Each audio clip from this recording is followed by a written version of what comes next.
Sometimes it's hard to think about the events that led up to the present day. The world seems to have turned into a festering, corrupt place in what feels like an impossibly short time. 10 years ago, life seemed simpler, almost dreamlike. Society felt somewhat predictable, and the future, while uncertain, had structure. Now the world often feels like a waking nightmare, where chaos, misinformation, and moral ambiguity dominate daily life. The pace of change is relentless, and each day brings reminders of how quickly stability and civility can erode. Political systems, social norms, and even basic trust between people feel like fragile relics of another era. Reflecting on media from the past can act as a mirror, showing what we've lost, what we once valued, and what resilience really looks like when society is stripped bare. It's not just nostalgia, it's a lens for understanding our collective fragility, and it can provide both warning and inspiration. Welcome to the Snake Pit, where we're full of bile and venom. I'm your host, Snake Damon, and today we're revisiting a post-apocalyptic classic that still resonates decades later, Survivors, from 1975 to 77. So after the longest time, I finally decided to revisit something I genuinely enjoy and wondered whether it still held up after all these years.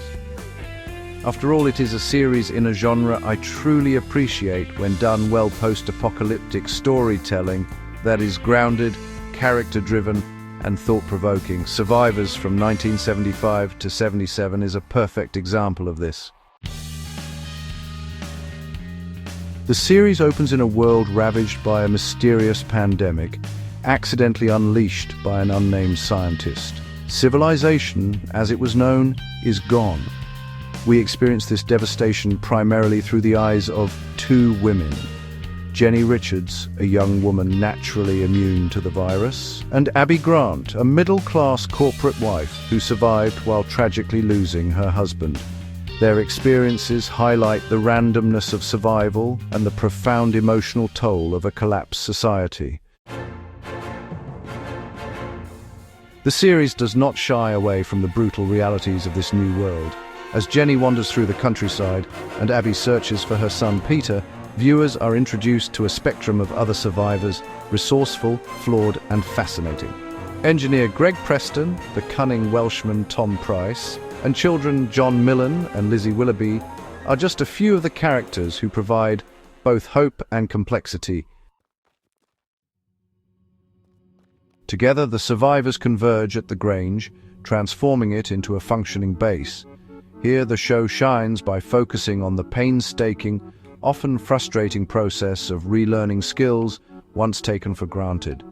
Farming, tool-making, and basic survival, underscoring how fragile our modern conveniences truly are.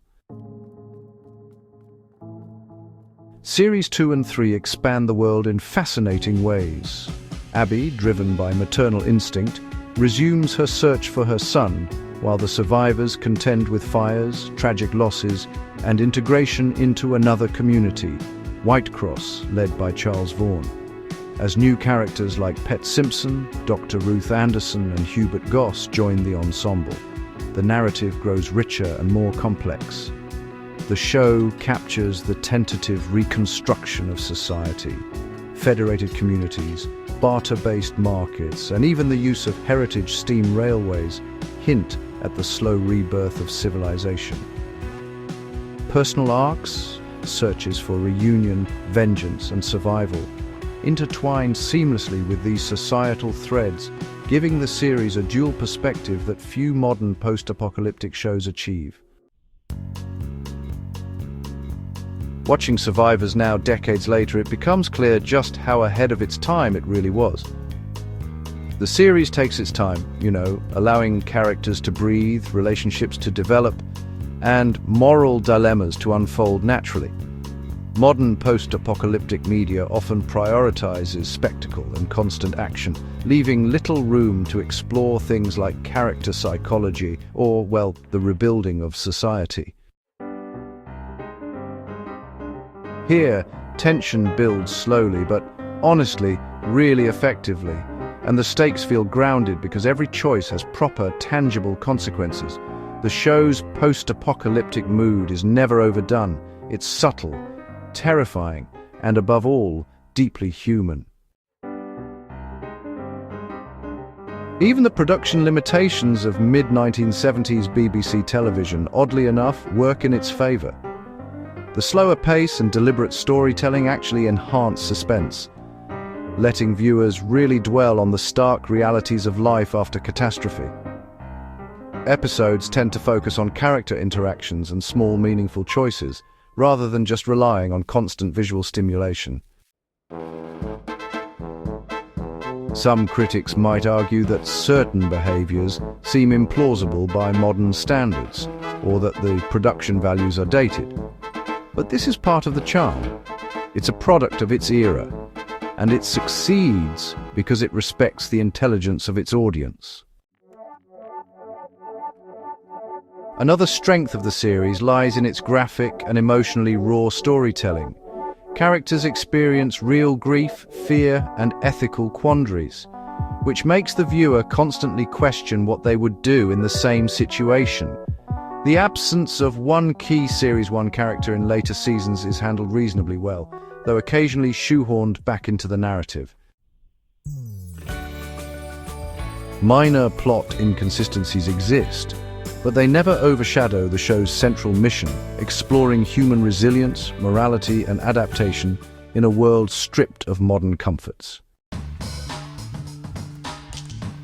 The relevance of survivors today is striking, especially in the wake of the COVID-19 pandemic. Its portrayal of a society abruptly forced to adapt, where every decision is crucial and loss is constant, honestly mirrors the anxieties we all felt during lockdowns. The series also asks fundamental questions about trust, cooperation, and rebuilding, issues that honestly resonate pretty strongly in today's fractured world. It serves as both a cautionary tale and, well, an inspiration, showing that even in a broken world, humanity is capable of ingenuity, compassion, and rebuilding. I may one day look at the reboot just to see how a modern take handles this world.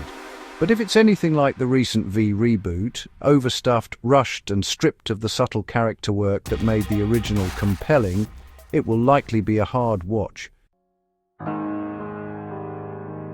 Part of the magic of the 1975 to 77 series is its patience, its attention to human behavior, and its ability to let tension grow organically.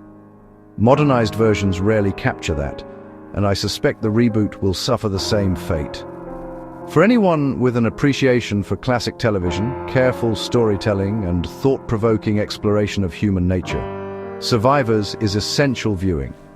Its slow burn, meticulous character development, and subtle world-building make it a benchmark in post-apocalyptic drama. Unlike modern remakes, which often prioritize spectacle over depth, the original Survivors immerses you fully in its world, making the stakes feel real and the emotions resonate long after the credits roll. Thanks for dropping by the Snake Pit, where we thrive on untapped potential and lost opportunities. Don't forget to subscribe and hit that bell like the video, and leave your opinion in the comments, where naturally I won't read them. Until next time, stay venomous.